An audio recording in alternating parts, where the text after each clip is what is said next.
شاہد خاقان عباسی صاحب کا گناہ یہ ہے کہ وہ LNG کا ٹرمینل جو گزشتہ 10 سالوں سے مختلف حکومتیں اس پر کام کرتی رہیں اور کامیاب نہیں ہو سکی، انہوں نے 11 مہینے کے اندر دنیا کا سستا ترین LNG کا پلانٹ لگا کے پوری انڈسٹری کو حیران کر دیا۔ اور یہ LNG پلانٹ دروازہ بنا پاکستان میں LNG کو درآمد کرنے کا، جس سے ہم نے گیس کی کمی پر قابو پایا، جس سے 5000 میگا واٹ سستی ترین بجلی پیدا کرنے کے 3 یونٹس چلے، بلکہ 4 یونٹس۔ اسی طرح اس گیس سے پاکستان کی ٹیکسٹائل انڈسٹری اور پاکستان کی فرٹیلائزر انڈسٹری چلی۔ اگر شاہد خاقان عباسی یہ کام نہ کرتے تو پاکستان کی معیشت کو اربوں ڈالر کا نقصان پہنچتا۔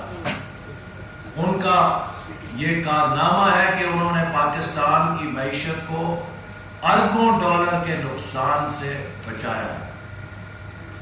حکومت اور حکومت کے وزراء لوگوں کو کنفیوز کرنے کے لیے تاثر دیتے ہیں کہ شاہد خاقان عباسی صاحب کو قطر سے گیس امپورٹ کرنے کے معاہدے پہ گرفتار کیا گیا۔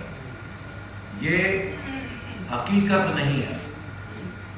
حقیقت یہ ہے کہ ان کے خلاف جو الزام لگایا گیا ہے وہ LNG ٹرمینل کے قیام کا اور اس میں اختیارات کے ناجائز استعمال کا الزام لگایا گیا۔ کسی قسم کی مالی بدعنوانی کا الزام ان پر نہیں ہے۔ اختیارات کے ناجائز استعمال کا الزام لگا کر انہیں گرفتار کیا گیا۔ لیکن حکومت کے وزراء جو بیانات دے رہے ہیں اس سے وہ پاکستان اور قطر کے تعلقات کو خراب کرنے کی کوشش کر رہے ہیں۔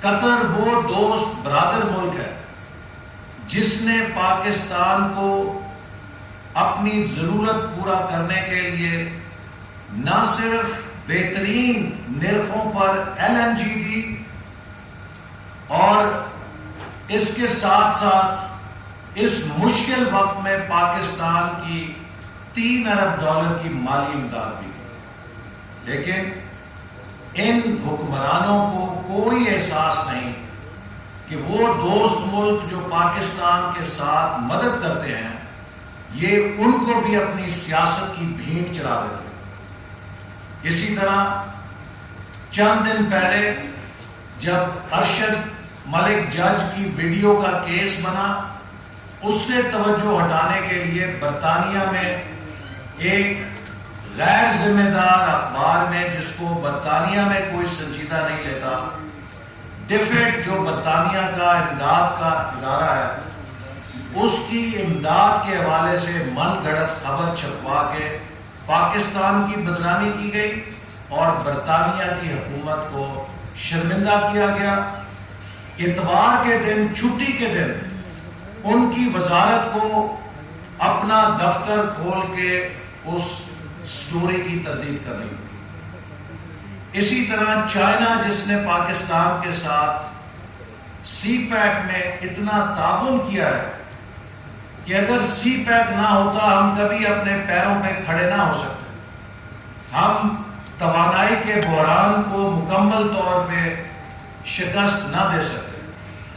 حکومت کے وزراء سی پیک کے منصوبوں پر بھی بے بنیاد من گھڑت الزامات لگا کے ان منصوبوں پر جن کے فیصلے چین کی حکومت نے کیے ہیں، ملتان سکر موٹر وے پروجیکٹ کے لیے جن کمپنیوں نے بولی میں حصہ لیا، ان کا فیصلہ چین کی حکومت نے کیا، پاکستان میں کسی نے نہیں کیا۔